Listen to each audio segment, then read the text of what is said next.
গ্রামের নাম শান্তিপুর। চারদিকে সবুজ, মাঝখানে মাটির রাস্তা আর মানুষের সহজ সরল জীবন। সেই গ্রামেই থাকতো দুই বোন, মেঘলা আর নীলা।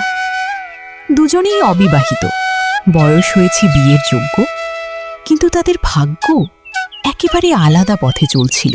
আমি যা পাই তাতেই খুশি। বেশি স্বপ্ন দেখলে শেষে কষ্টই বেশি হয়। না দিদি, জীবন একটাই, বড় কিছু করতেই হবে। আমি এই গ্রাম ছাড়বো একদিন। তাদের বাবা মা অনেক আগেই মারা গেছেন।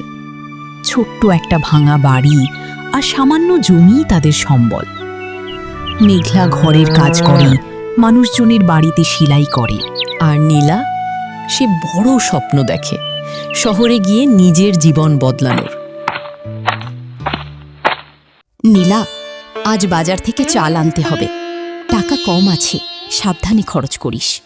সবসময় টাকার চিন্তা করলে কি জীবন চলে দিদি? একটু বড় করে ভাবো। এই নিয়েই প্রায়ই তাদের মধ্যে ছোটখাটো ঝগড়া হতো, কিন্তু ভিতরে ভিতরে দুজনেই একে অপরকে খুব ভালোবাসত।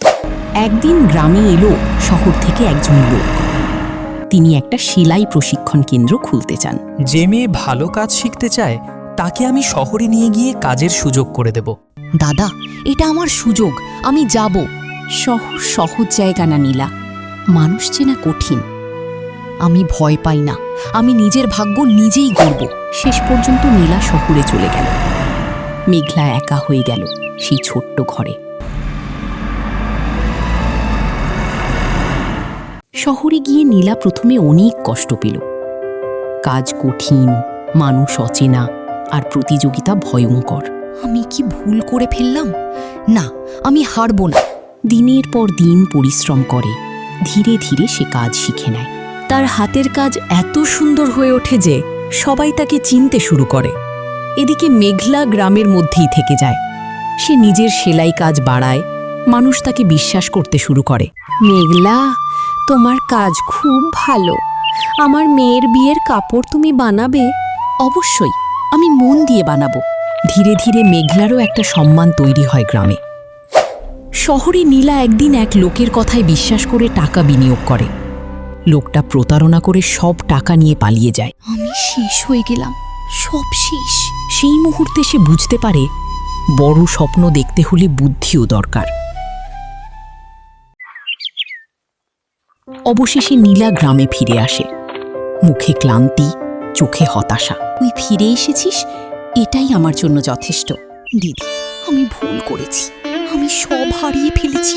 সব হারাসনি, আমি তো আছি। দুজন মিলে আবার নতুন করে শুরু করে। মেঘলার অভিজ্ঞতা আর নীলার নতুন শেখা কাজ, দুজন মিলে একটা ছোট সেলাই সেন্টার খুলে। দিদি, এবার আমরা একসাথে আমাদের ভাগ্য গড়ব। হ্যাঁ, একসাথে থাকলে কোনো কিছুই অসম্ভব না। কয়েক মাসের মধ্যে তাদের কাজ এত জনপ্রিয় হয়ে ওঠে যে পাশের গ্রাম থেকেও মানুষ আসে। তোমাদের কাজ শহরের থেকেও ভালো। দুজনের জীবনে আবার আলো ফিরে আসে। জীবনে বড় হওয়ার জন্য শুধু স্বপ্ন নয়, ধৈর্য, অভিজ্ঞতা আর সঠিক সিদ্ধান্তও জরুরি।